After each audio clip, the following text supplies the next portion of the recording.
Eu nasci, vamos dizer assim, com esse interesse por livros, por revistas, por gibis, né? Eu tive o privilégio de ter em frente de uma das residências que eu morei, tinha um sebo lá. E algumas quadras depois, uma livraria, né? E eu era uma criança assim, quando eu conseguia algum, minha mãe me dava dinheiro, em vez de eu ir comprar doce, essas coisas que criança faz, eu corria para comprar conteúdo de leitura. Eu sempre fui fascinado, eu achava misterioso, mágico o livro, né? Perdão.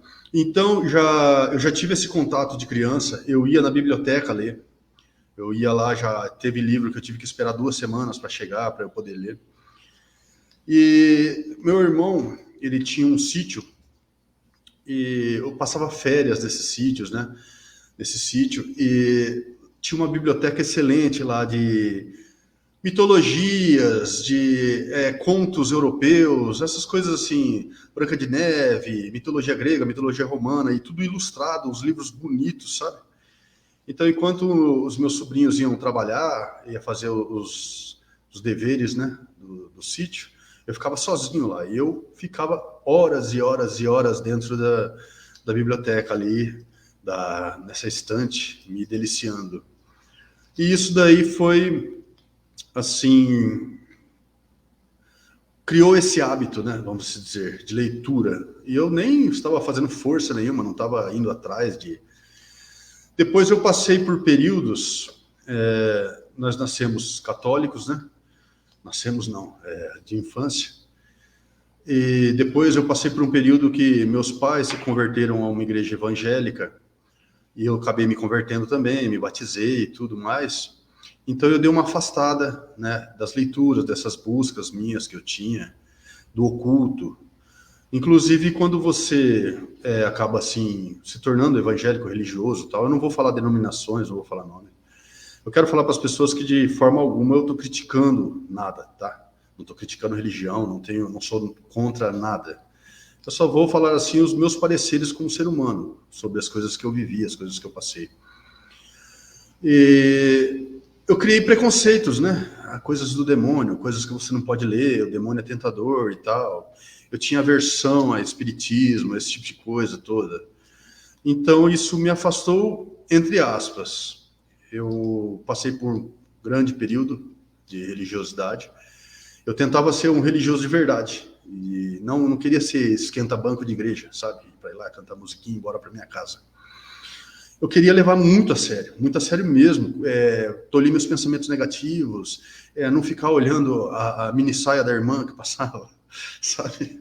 E ficar me policiando de verdade. E quanto mais você se policia, maior é o inferno na sua cabeça, né? Mais difícil é você controlar tudo isso. E chegou a um ponto em que eu perdi meu pai faleceu bem no começo da minha adolescência, tinha 15 anos de idade, eu demorei para me desenvolver. E isso aí abalou muito a minha fé. E o que eu fiz em consequência a isso? Eu comecei a ler a Bíblia. Eu li a Bíblia inteira, eu pegar da Gênesis, e lendo todo dia, li. Eu li a Bíblia inteira 2 vezes, eu li o Apocalipse umas 7 vezes, sabe? E isso começou a me levantar muitas questões. Conforme você vai lendo, ela já vai, se você lê com a mente aberta, óbvio, né? Você não pode ler com aquela coisa de que eu só quero achar aqui aquilo que eu quero ouvir. Se você fizer isso, você vai ficar num ciclo sem fim, preso. Então, por exemplo, você começa a ler a Gênesis, né? Deus tem 3 atributos ali primordiais, a onipotência, onisciência e onipresença. A onipresença está em toda parte ao mesmo tempo, né? Então ele não precisa nem de intercessor. Está lá na Bíblia falando que ele sonda os rins dos homens, o coração dos homens. Então você não tem como esconder as coisas dele. Por que você precisa de intercessores para conversar com ele, se ele já está dentro de você? Aí a onipotência, ele pode tudo, né? Tudo mesmo. Aí você fica bastante grilado quando você pede para uma cura, por exemplo, e essa cura não vem. Aí você fala assim, ué, por quê, né? Começa a abalar a sua fé. E a onisciência. Aí você pega... Onisciência sabe de tudo, presente, passado, futuro. Ele não precisa testar nada. Ele sabe de tudo. Se ele sabe de tudo, quem foi que criou o Jardim do Éden? Por que que ele pôs aquela árvore lá no meio, sabendo que o nego ia comer e ia ser expulso? O nego, desculpa as minhas gírias, a minha fala mais informal. Eu não gosto dessa coisa de obrigatoriedade de você ficar falando de forma culta, erudita, né? Não, fica à vontade. É como um maratonista que tem que correr o tempo inteiro porque é maratonista, sabe? Mas vamos lá. Então você começa a fazer esses questionamentos, né? Por que ele fez isso? Ele sabia o resultado, né? Ah, era para testar o livre-arbítrio. Se você constrói um computador inteirinho, você sabe exatamente todas as capacidades desse computador. Você não precisa testar nada. Se o computador erra, a culpa é sua ou é do computador, né?